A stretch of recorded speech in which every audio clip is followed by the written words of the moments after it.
para trás. Veja se alguém sem Bíblia. Esse pessoal que estava sem Bíblia aí, ó.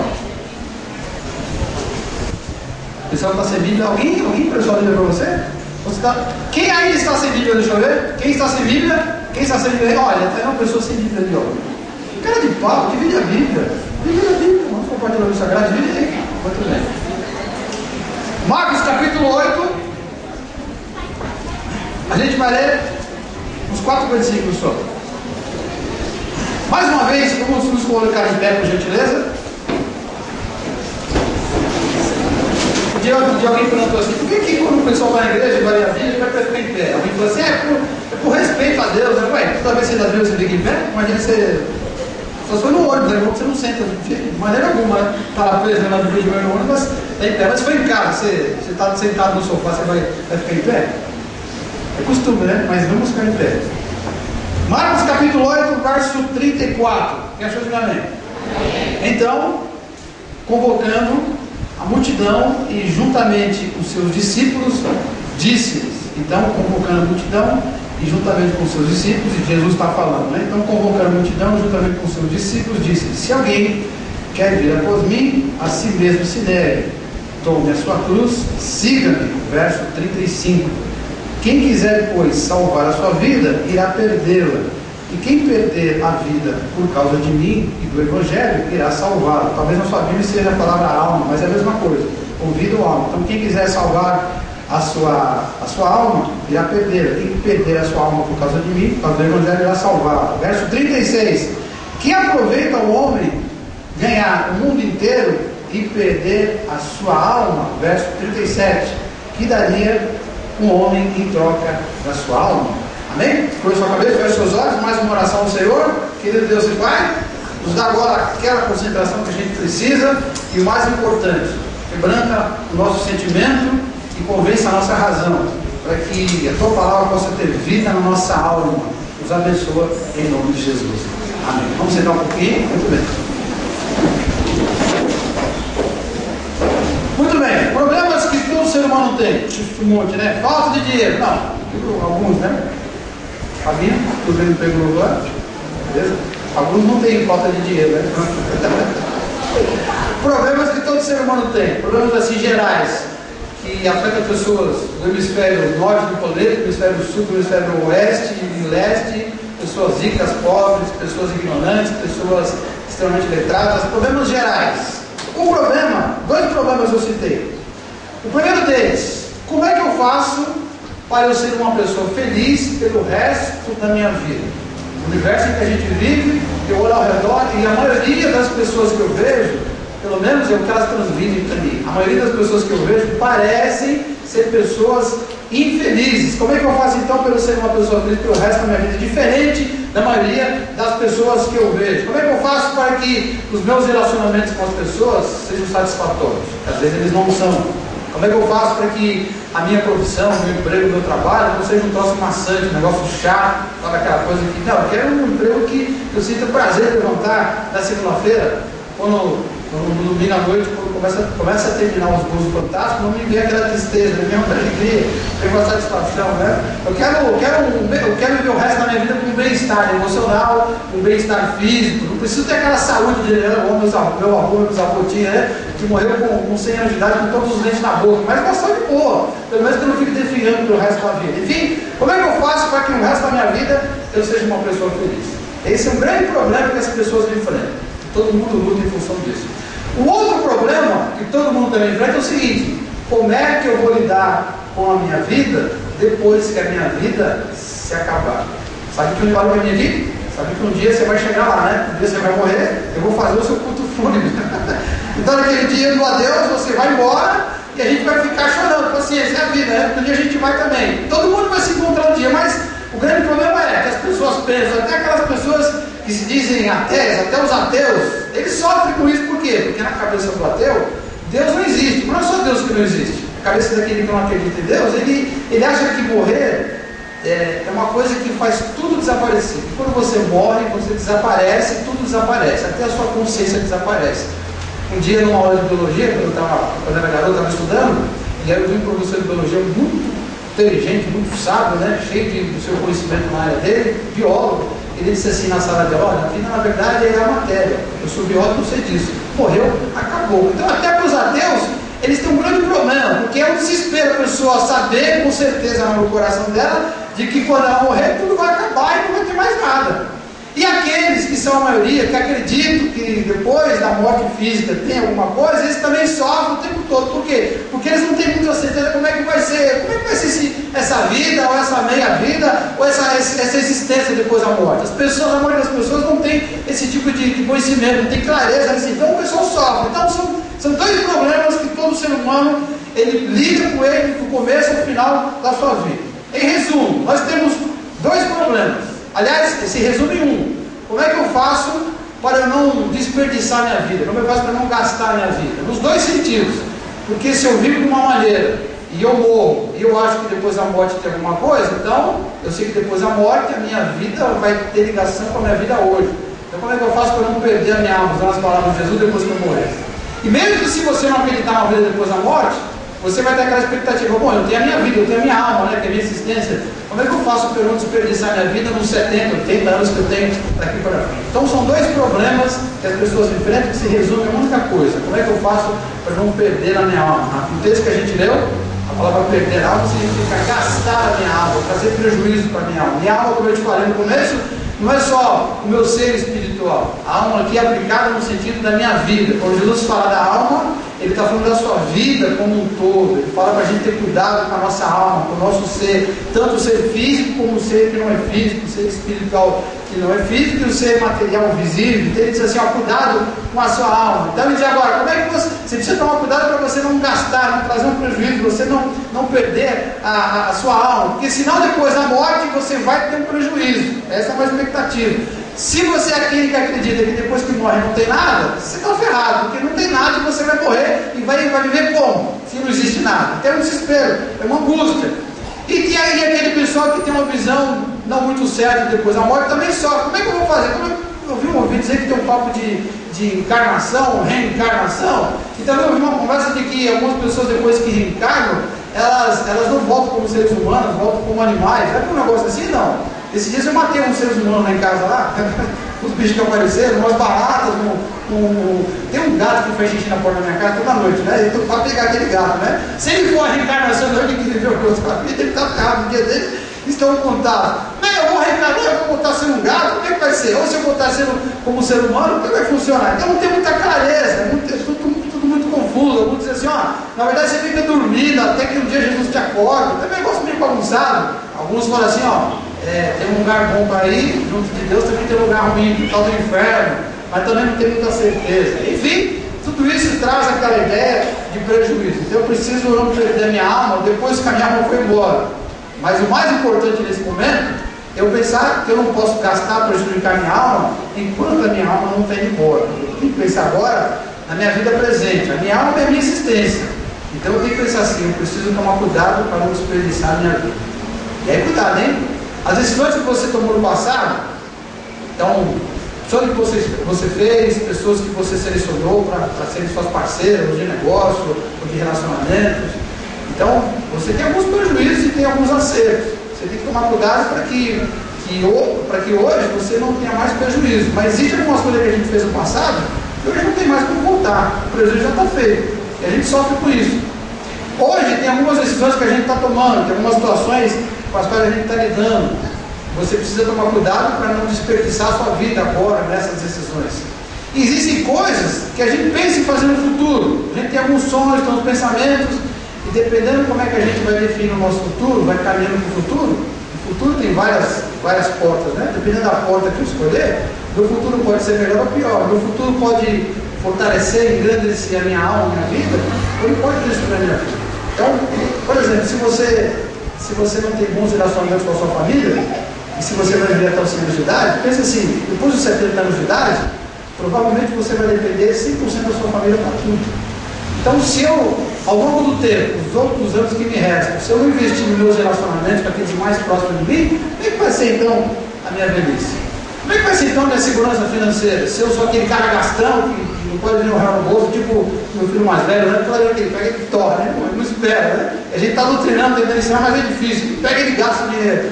Se enquanto você é um adolescente de 14 anos, ainda mais, mas se você se torna um adulto de 30, que qualquer real que chega no bolso já queima, quando você tem 30 tá beleza, mas quando você tiver 80, como é que vai funcionar? Como é que você não vai ter mais renda? Então, há pessoas que acabam perdendo, gastando a sua alma dessa maneira. E há pessoas que, sabendo que a alma pode ser prejudicada, que a alma pode ser gasta, elas se atentam a esses problemas, a esses prejuízos, e elas tomam algumas posturas para tentar resolver. Tanto o mal, a perda da alma depois da vida e a perda da alma antes da vida. Umas delas, elas procuram fazer isso de tal forma que elas procuram ganhar o mundo em troca de alguma outra coisa. E lá no fundo, segundo isso Jesus, em troca da sua própria alma. São pessoas que fazem do mundo a sua razão de existência. São pessoas que resolvem entrar no mundo no qual já estão, resolvem assumir aquela pressão insuportável que o mundo que a gente faz sobre nós, resolve assumir aquilo como um estilo de vida. Então, há posturas que a gente faz e que a gente no fundo sabe que está errado, mas que a gente já fez tantas vezes que não incomoda mais. Então a gente assumiu aquilo. Por exemplo, se você estiver ali na feira de domingo, comendo um pastel, e uma criança encostar do seu lado, o que você faz? Se a criança encostar do seu lado e pedir um pastel para você, que beleza, hein? Eu pago o pastel para ele? E se der o dinheiro, ele subir com o dinheiro e não comer pastel? Eu vou pegar o pastel para dar para ele primeiro, né? Mas se alguns falam assim, tio, me dá um trocado para comprar um pastel, e eles assim falam, então imposto aqui que eu pago o pastel, ele vai embora, não vai embora? Mas e se no fundo ele tiver com ele não precisa do dinheiro não para comer um pastel, para fazer alguma outra coisa é útil para a vida dele, para a família dele, e a mulher que vai embora? Como é que você sente? Puxa vida, e se ele queria comprar um remédio? E se ele queria comprar um chinelo, já que ele estava descalço? E a gente, por causa dessa desconfiança, a gente acaba fechando o coração para ajudar as pessoas, por exemplo. Então, se você está no carro e vai chegando no farol e você vê um pessoal vindo lá do seu lado, a primeira coisa que você faz é subir o vidro, né? O meu de trás é assim, né? Bota assim. Eu subo o vidro porque não sei se o cara vai me roubar, se vai pedir alguma coisa, mas olha que maluquice. Alguns de nós aqui, quando for tirar a carta de motorista, por exemplo, aquela pressão louca, né? Ansiedade para ter a carta. Alguns compraram o carro antes da carta, então a ansiedade era maior também. E aí alguns foram ultrapassados pelos caras lá da empresa, que fizeram a aula, tudo mais, da autoescola. E aí ele percebeu que ele tinha que dar uma grana para ele, né? O tal do quebra, né? Rapaz, e chega uma hora que às vezes essa tal do quebra de uma coisa tão comum, que às vezes um cara que tem algum temor de Deus, algum relacionamento com Deus, que sabe que tem coisas que são certas ou erradas, ele vê todo mundo fazendo, que às vezes ele acaba fazendo sem nem perceber que está fazendo errado. Então, o que aconteceu com essa pessoa? Ela pegou a alma dela, a existência dela, e ela está passando isso para o mundo. Ela está deixando o mundo levar embora, quer dizer, eu estou agindo de acordo com o mundo. Há outras coisas que a gente faz, só que aí fere a consciência. E aí a gente fica duas vezes com o coração pesado. Porque a gente faz aquilo que o mundo manda a gente fazer, porque a gente está querendo ganhar muito, está fazendo o mundo na nossa vida, está gastando a nossa alma para o mundo para ver se resolve esse problema da existência no mundo. A gente faz aquilo porque o mundo está pressionando, a pressão é muito grande, e no fundo a gente não passa de forma diferente. Na verdade a gente sente que está errado. Por exemplo, quando você tinha 15 anos de idade, e o seu pai tinha 40, você que viveu com seu pai e com a sua mãe, que tipo de tempo você dava com seu pai e com a sua mãe? Quando eles falavam assim, filho, vamos dar uma volta, nós três, já como faz tempo que a gente não faz.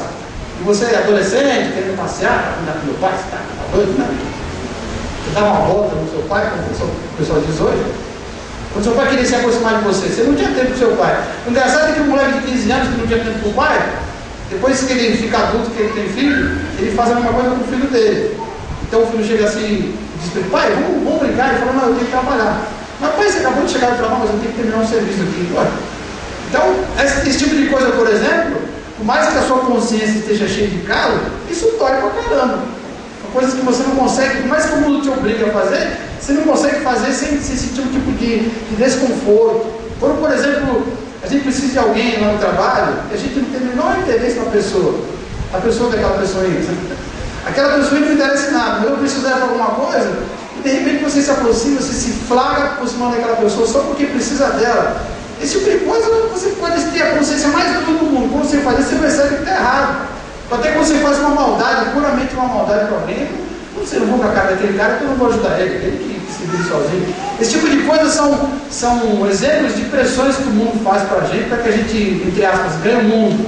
Mas aí a nossa alma fica prejudicado. Como diz Jesus lá no verso 30, que aproveita então o homem ganhar o mundo inteiro e perder a sua alma. Porque se eu vivo dessa maneira, eu estou me prejudicando, Deus vai me cobrar.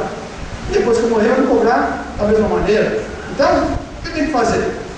Eu tenho que repensar minha vida nesse sentido. Será que vale realmente ganhar o mundo inteiro e perder a minha alma? Algumas pessoas, para resolver o problema, tentam ir para outro extremo, né? Em vez de eu tentar cair de cabeça no mundo, eu vou cair de cabeça na relação com Deus. Cuidado aí, hein? E essa relação com Deus geralmente é uma relação mentira. Tem um pessoal que diz, não, eu vou fazer do mundo a minha vida, e outros dizem assim, não, vou fazer de Deus a minha vida. Se for bem trabalhado, essa segunda opção, claro que é melhor. Mas normalmente as pessoas não fazem da maneira adequada. Da mesma maneira que existe uma pressão externa para que a gente viva de acordo com os valores do mundo, dentro da gente tem uma pressão violenta para que a gente se aproxime de Deus. E essa pressão que está dentro da gente leva a gente a buscar Deus. E muitas vezes a gente busca Deus de maneira equivocada. Então, por exemplo, aquele camarada que não toque nada, que para ele tudo errado, um cara totalmente moralista, legalista, como se o cara vivesse numa bolha, cercado por o mundo ao redor e dentro de uma bolha de vidro, de plástico, sabe? Esse cara que está dentro de uma igreja, por exemplo, que se apega ao fato de participar de uma igreja, ou entregar um dízimo, ou participar de um culto e acha que isso é suficiente, ou é a mesma coisa que o cara que não vai para igreja nenhuma, mas ele faz tudo certinho porque ele precisa manter um relacionamento com Deus, ele acha que está se protegendo dessa maneira, está garantindo a sua vida depois da morte. Aquele cara que está lá no centro de magia negra, fazendo um trabalho ali, ó, lá no fundo, ele também acha que ele está fazendo uma coisa que agrada a Deus, porque são poucos os que mexem com isso, que sabem que no fundo está mexendo com as trevas. A maioria acha que está agradando a Deus de alguma maneira. Então, às vezes as pessoas, nesse afã de buscar Deus, fazem de maneira errada, de maneira equivocada. Verso 37. E daria um homem então em troca da sua alma? O que eu posso dar em troca da minha alma? Há pessoas, olha para mim aqui, pessoas que tentam viver ao meio termo. Tentam viver aquilo que o mundo manda elas fazer e ao mesmo tempo tentam buscar Deus. Bom, aí o resultado é pior, né? Porque o cara não cai de cabeça no mundo, nas coisas que o mundo oferece para ele, e o cara também não cai de cabeça naquilo que supostamente acha que Deus tem para ele. Procura viver as duas coisas. Aí a felicidade é maior. Aí a perda da alma dele, o gasto da alma dele é pior. Talvez olhando para essa situação, Jesus conversando lá com os seus discípulos, verso 37 de novo. Ele faz uma pergunta. É uma pergunta que na verdade está ensinando, não está perguntando, né? É um questionamento didático, uma pergunta retórica. Que daria o homem em troca da sua alma? Qual é a resposta disso daqui? Ele não pode dar nada. Por quê? Porque não tem como ele pagar nada, porque a alma, na verdade, não tem preço. Em outro lugar, Jesus falou que uma alma vale o mundo, quer dizer, a sua vida vale mais do que o mundo. Vale muito mais do que você poderia pagar, então eu não posso pagar nada. Não tem como eu gastar a minha alma, desperdiçar a minha alma, sem saber que é o verdadeiro prejuízo. Então ele traz aqui algumas respostas. Vamos devagarzinho aqui, ó, verso 36. Não é que eu lido com essa pressão toda. Verso 36. Ele diz assim, olha, que aproveita o homem ganhar o mundo inteiro e perder a sua alma. Cuidado agora, hein? A Bíblia diz, lá no livro do Gênesis, por exemplo, que quando Deus criou o ser humano, o homem e a mulher, diz assim para ele, ó, agora eu quero que vocês dois agora dominem a terra, se multipliquem sobre a terra e dominem sobre tudo. Então essa coisa que a gente tem dentro da gente de querer prosperar, crescer, vencer, superar, de ir para frente, progredir, isso é uma coisa que está em nós porque Deus colocou.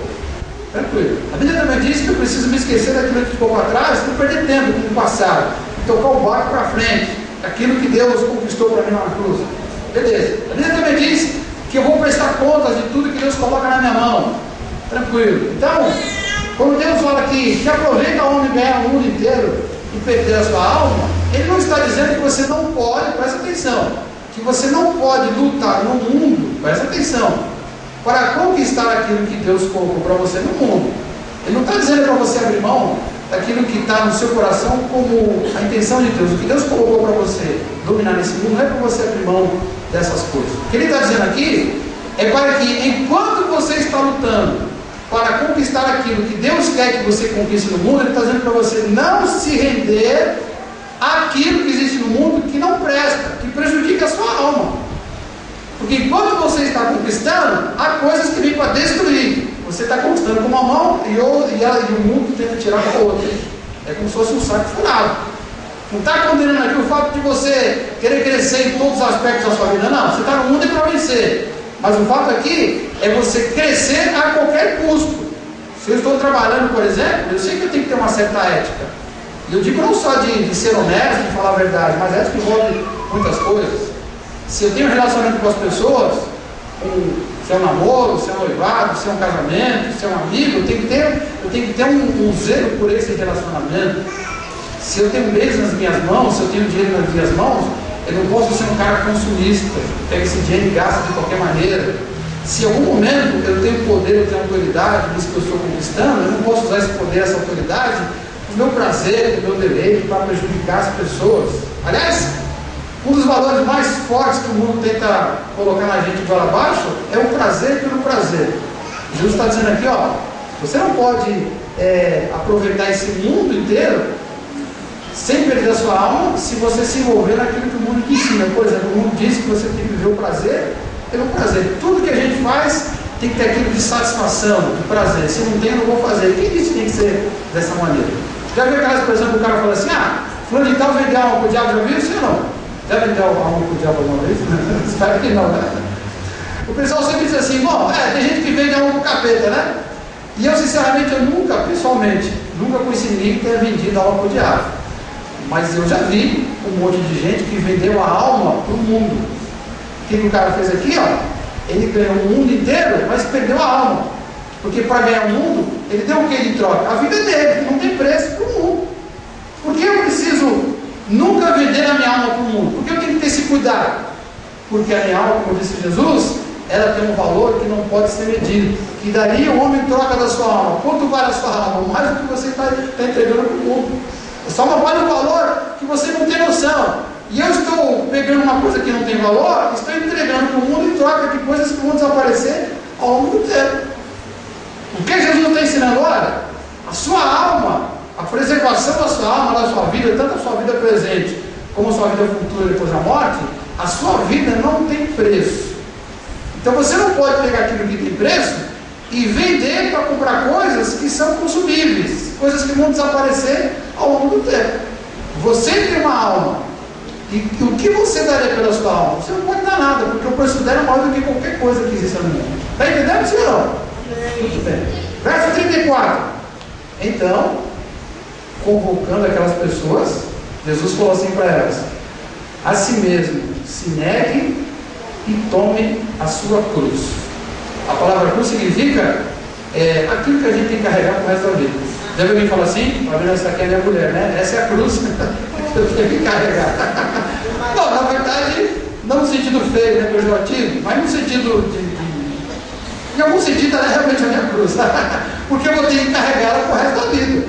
Significa o quê? A palavra cruz significa que é o trabalho que eu preciso exercer por toda a minha vida. Jesus tinha um trabalho. Qual o trabalho dele? Ele precisava morrer pela humanidade. Por que ele não casou? Por que ele não viajou, foi para a Europa tirar férias? Por que ele não foi para outro lugar do mundo? Por que ele não envelheceu? Por que ele morreu cedo? Porque ele tinha um trabalho para fazer. Era morrer na cruz. Então a gente usou essa expressão para falar daquilo que a gente tem que fazer aqui nesse mundo. Para eu não perder a minha alma, eu não gastar a minha vida à toa, porque ela tem muito valor, eu preciso de alguma maneira carregar a minha cruz. Qual é a sua cruz? Não é uma coisa ruim que você tem que fazer, não. A cruz significa aquilo pelo qual você ainda está nesse mundo. Porque, apesar de fazer tanta coisa errada, Deus não tira a mão da sua cabeça e deixa você se ferrar no mundo diabo. Porque Deus está apostando em você. Por que Deus aposta em você? Porque Ele te capacitou com uma visão, te capacitou com talentos, com dons, com vontade, com vocação, para fazer alguma coisa nesse mundo que seja relevante, que seja importante. Então, se eu não quero desperdiçar a minha alma, já que a minha alma vale muito, é caríssima, eu preciso então descobrir qual é a missão da minha vida e preciso cumprir com essa missão. Então Jesus fala aqui, ó, para me seguir você precisa então tomar a sua cruz, mas você tem que se negar. E o se negar aqui, o que significa? Significa que eu preciso cumprir com essa missão sem me corromper, preservando a minha consciência. Por exemplo, algum de vocês aqui tem chamado para ser político? Deixa eu ver aqui. Deixa eu ver quem tem chamado para ser político. O meu sonho é virar presidente do Brasil, igual o Lula, foi um dia. Alguém tem? Não, ninguém tem. Toda vez que tem eleição, a gente traz aqui na igreja os candidatos ao vereador, né? É muito engraçado quando os caras vêm aqui, você viu o nome dos caras, né? E eu não me esqueço, rapaz, o primeiro cara de pau que veio aqui, numa das primeiras eleições, E eu perguntei para ele, como é que você vai recuperar essa grana toda que você está gastando na eleição, né? Que essas pessoas estão te ajudando com dinheiro, como é que você vai fazer para recuperar essa grana que os caras estão perdendo? Aí ele falou assim, com aquela simplicidade, depois que eu estiver lá na política, eu arrumo um lugarzinho para cada um deles. Quer dizer, eu vou abrir as portas para cada um deles, eu vou dar um carro para cada um deles. Era a resposta mais errada possível, mas era realmente o que estava no coração dele, essa é a visão dele. Ele não estava nem aí se a lei proíbe você colocar parente, colocar amigo. O cara não pode fazer isso, claro que não. Mas ele não estava nem aí. Quer dizer, é uma pessoa que talvez até tivesse um chamado. Deus o chamou para ser um político, tudo bem. Mas ele se corrompeu pelas coisas do mundo. E se negar aqui na Bíblia, significa que você tem que cumprir a sua missão sem você se corromper.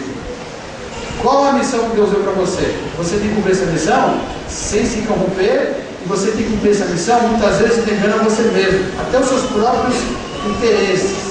Você quer saber se aquilo que está na sua mente sobre a sua vocação existencial, se realmente é de Deus ou não? Quer saber como é que eu descubro? Pensa assim, se um dia eu conseguir realizar tudo aquilo que está na minha alma, tudo que vai dar razão para a minha existência, vai fazer eu não gastar minha vida toda, que minha vida vale muito, né? Vale o mundo. Para você saber se isso é de Deus, pensa assim, quantas pessoas, além de mim e da minha família, serão beneficiadas quando eu fizer esse grande trabalho? Vou te dar uns 2 ou 3 exemplos para você entender o que eu estou te falando. Por exemplo, quantos de vocês ficaram doentes no ano passado? Deixa eu ver. Quantos ficaram doentes no ano passado? Quem ficou doente? Quem ficou doente no ano passado? Doente, muito bem. Então, provavelmente você tomou remédio, claro? Certo? Você tomou um antibiótico? Quem tomou antibiótico no ano passado? Quem tomou? Muito, né? Se o antibiótico não existisse, onde você estaria agora? Estaria morto. Então, graças a Deus, porque inventaram antibiótico e está bem, né? Porque Jesus não me curou, então o médico, Deus mandou os médicos, tudo bem. Mas você sabia que existem pessoas que deram a vida para inventar os medicamentos? O cara que inventou o primeiro antibiótico, a tal da penicilina, esse cara passou a vida inteira pensando, como é que eu vou fazer para descobrir um troço que cure as pessoas das doenças? Ele passou a vida inteira pensando nisso. Quem de vocês no ano passado viajou para a terrinha de avião? Deixa eu ver. Glória a Deus, hein? Você lembra daquele tempo que você ia de ônibus? 4 dias, lembra? Dentro de busão, comendo farinha com galinha, quer dizer, galinha com farinha, né? A certa altura era mais farinha do que galinha, lembra disso? Graças a Deus, porque um dia alguém inventou o avião, né? Bom, a gente sabe que o Santo Irmão inventou o avião. Você sabia que ele passou a vida inteira, pensando, eu preciso inventar um troço que voe sozinho. Como é que faz? Para ajudar as pessoas, porque andar em cima de animal, de carroça é muito pesado, e mesmo assim só a gente rica podia ter carroça.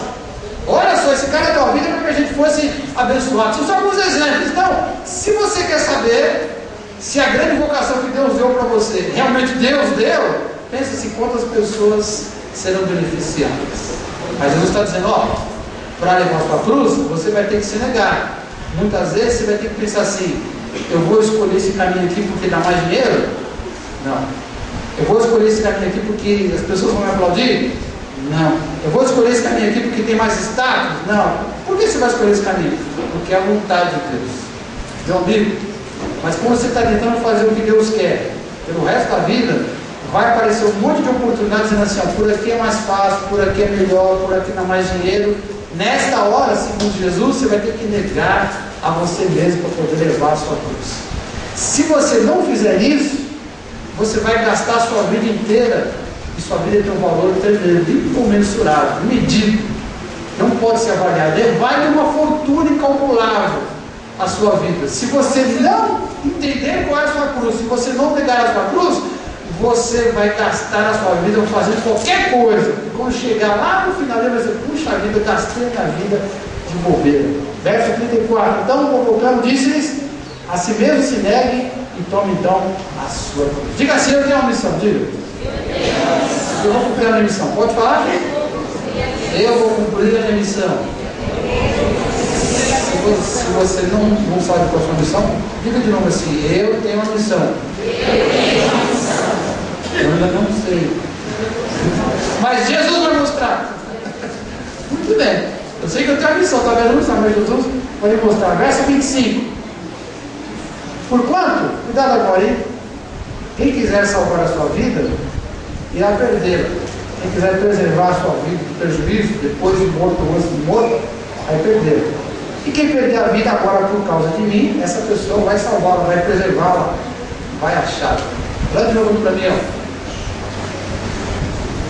Você pode confiar em você mesmo, presta atenção.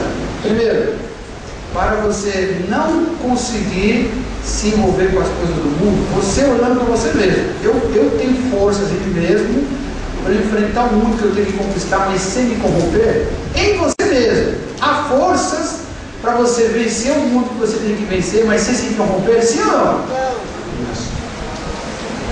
Nenhum ser humano tem essa capacidade. Outra coisa, com as suas próprias forças, com a sua própria inteligência, a sua capacidade de pesquisar e de se autodescobrir em você mesmo, sem a ajuda de Deus, você acha que você consegue de fato entender, discernir qual é a grande vocação da sua vida? Sim ou não? Sim ou não? Não, você não tem essa capacidade. Por que não tem? Porque o ser humano é falho. Eu sou pecador e o meu pecado me deixa meio cego de Deus. Não consigo chegar de Deus que Deus está mostrando. Não consigo ouvir Deus que Ele está falando. Então, claro que eu vou me atrapalhar todo e vou perder a minha alma. Eu vou desperdiçar a minha vida. Então, quando Jesus fala aqui, ó, não confie em nada, não confie em você mesmo, mas confie em quem? Confie em mim. Portanto, quem quiser preservar, salvar a sua vida, vai perdê-la. Mas quem perder a vida por minha causa, esse cara vai preservá-la, vai guardá-la. Porque você pode confiar em Jesus. Olha para mim aqui, ó. Por que você pode confiar naquilo que não tem valor, que é incalculável para Jesus? Por que eu posso confiar nele? Primeiro, porque quando eu confio em Jesus, o Espírito de Deus, que é o Espírito de Jesus, presta atenção. Quando eu confio em Jesus, o Espírito dele, que é o Espírito Santo de Deus, ele me mostra todas as coisas. Jesus, quando estava aqui na terra, antes de ser morto, antes de ressuscitar, ele disse assim para os seus seguidores: olha, gente, eu vou morrer, vou ressuscitar e depois vou embora, mas não se preocupem, não vou deixar vocês abandonados, vou mandar um outro que vai ensinar todas as coisas. O Espírito Santo me ensinar todas as coisas. Se eu confio em Jesus, o Espírito dele vai dizer qual é o grande chamado da minha vida, vai dizer qual é a cruz que eu tenho que cumprir, que eu tenho que carregar. Outra coisa, se eu confio em Jesus, eu vou ter na minha vida não a minha força simplesmente para lutar contra as coisas que não prestam, mas diante dos problemas, das lutas, das provações, da pressão que o mundo fizer sobre mim, eu vou ter na minha alma o próprio poder do próprio Jesus. Olha de novo para mim aqui, ó, olha para mim. Jesus falou assim: gente, os seus seguidores, no mundo vocês vão ter muitas encrencas, no mundo vocês vão ter muitos problemas, mas tem um bom ânimo, gente, porque eu já venci o mundo por vocês. Fica tranquilo. Quando o Espírito de Jesus vem sobre a gente, quando a gente coloca a nossa fé em Jesus, então esse poder de Jesus de vencer o mundo que ele já venceu é dado para a gente de graça. Mais ainda, eu posso confiar em Jesus, por quê? Porque eu posso pegar minha alma que não tem valor e entregar na mão dele. Porque ele falou assim: eu sou o caminho, eu sou a verdade, eu sou a vida. Para onde? Para onde? Coisa engraçada, né? Alguém aqui quer morrer hoje? Não? Alguém quer morrer hoje? Alguém quer morrer hoje? Ninguém quer... Ainda viu uma alma que quer morrer hoje, glória a Deus. Alguém quer morrer? Mas alguém quer morrer? Ninguém quer morrer, isso é consciência. Mas alguém aqui quer ir para o céu? Deixa eu ver. Alguém quer ir para o céu? Ah, você não quer morrer, não quer ir para o céu, né? Mas para morrer, meu amigo, para ir para o céu você tem que morrer para Deus.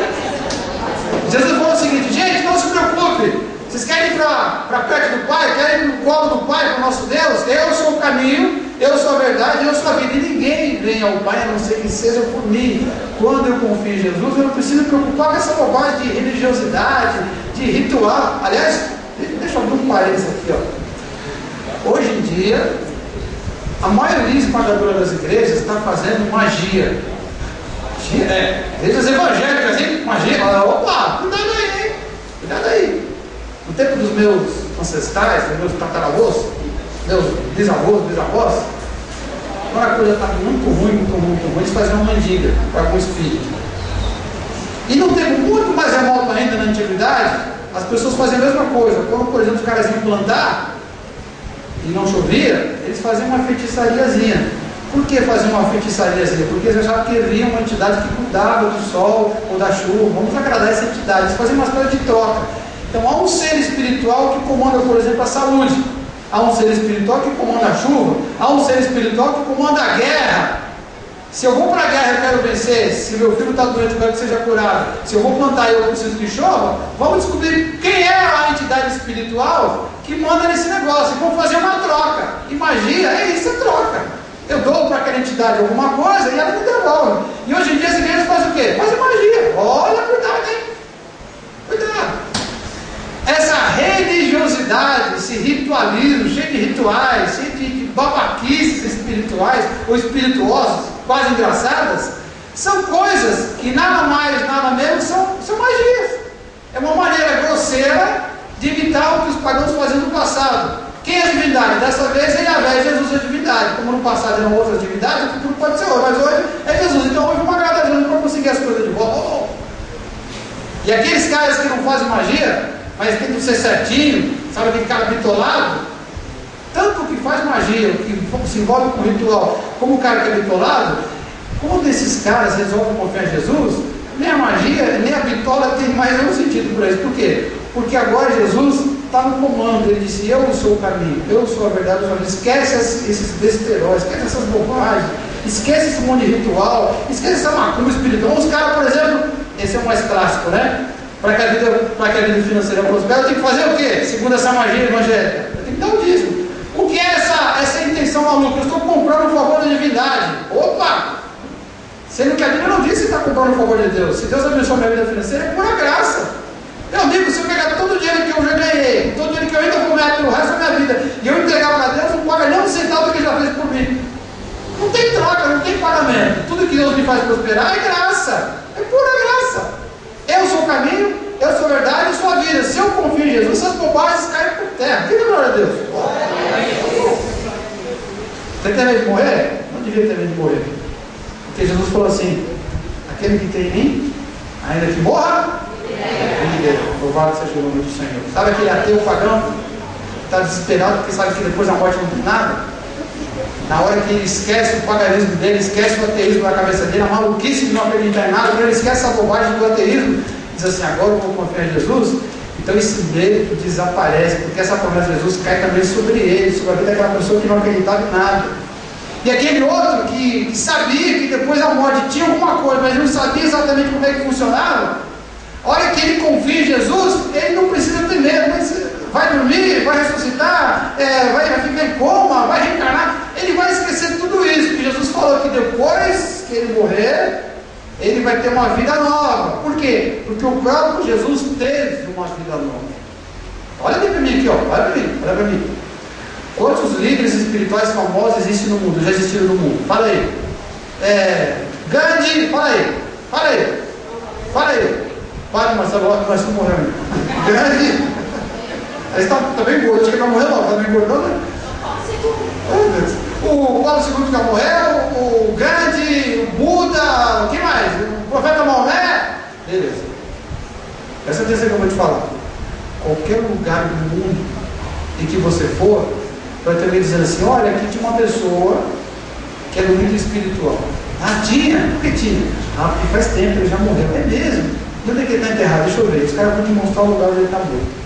Em algum lugar do mundo, você vai encontrar a cova, o sepulcro do profeta Maomé, vai encontrar o lugar onde o Buda está enterrado, pelo menos simbolicamente enterrado, vai encontrar onde os papas antigos estão. Você vai encontrar de todos esses caras morrendo, estão enterrados. Vai encontrar. Meu amigo, sai daqui e gasta o resto da vida cultuando a cova de Jesus. Onde você vai encontrar a cova de Jesus? Fala para mim. Vai encontrar onde? Lá em Jerusalém, né? Muito bem. E quando você chegar, você vai encontrar o que lá? Essa semana eu vi uma foto desse papa que juntou para o barracão, o alemão lá. Esqueci o nome dele, perdão. É isso aí, é o alemão, não sei falar. O meu alemão também meio enferrujado, né? Como é que é o nome dele? Alemão mesmo? Joseph, é isso aí. Bem que você português melhor, né? Eu vi uma foto dele diante do caixão de um papa que já morreu alguns séculos atrás, que foi o único papa que fez o que ele fez agora, que abdicou. E falei: puxa, olha, esse cara está vendo o outro que está morto, ele vai morrer logo, né? Todos os líderes religiosos estão mortos. Quando você viajar para Israel e for visitar o túmulo de Jesus, você vai achar o túmulo, mas vai estar uma placa escrita assim, em hebraico e em inglês: ele ressuscitou.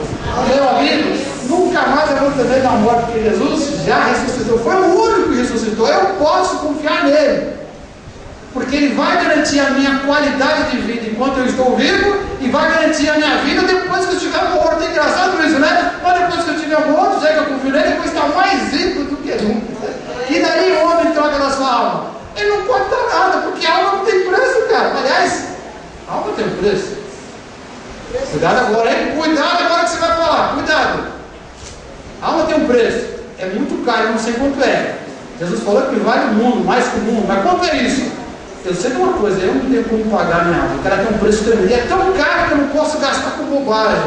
Eu não posso deixar que o mundo gaste a minha alma. Eu não posso arriscar a segurança da minha alma depois da morte.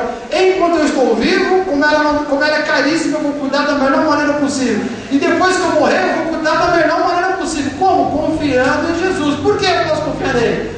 Porque Jesus pagou o preço. Diga amém. Jesus é a única pessoa que pagou o preço, porque é a única pessoa que nunca pecou. E a atenção que eu vou te falar, Jesus não pagou o preço para o diabo, hein? Cuidado com a bobagem. Jesus pagou o preço para quem? Para o próprio Deus. Deus foi quem estabeleceu que as pessoas que rompessem o relacionamento com Ele por causa das mancadas dos pecados, essas pessoas deveriam perecer, deveriam morrer. Então Jesus pagou o preço para quem? Para Deus. Então por isso eu posso confiar nele. Diga amém. Amém. Vamos terminar com o verso 24. De novo, um pedacinho aqui que eu não li. Se alguém quer vir após mim, siga-me. Certo? Então, se eu quero guardar a minha alma, se eu não quero vender a minha alma para o mundo, Jesus está dizendo, se você não quer vender a alma para o mundo, me siga. Verso 24. Se alguém quer vir após mim, siga-me. Se você quer preservar a sua vida, não gastar a sua vida toda nesse mundo, quer descobrir a missão, a cruz que você tem que carregar, então siga Jesus. Verso 24. Se alguém quer vir após mim, siga-me. Se você precisa realmente vencer o mundo, cumprir com a sua missão e depois de morto estar mais do que vivo, siga Jesus. Por quê? Porque Jesus pagou a alma. Que daria um homem em troca da sua alma? Nada. Mas alguém que já deu alguma coisa em troca. A própria vida. Jesus pagou a própria vida pelas nossas almas. Diga amém. Vamos ficar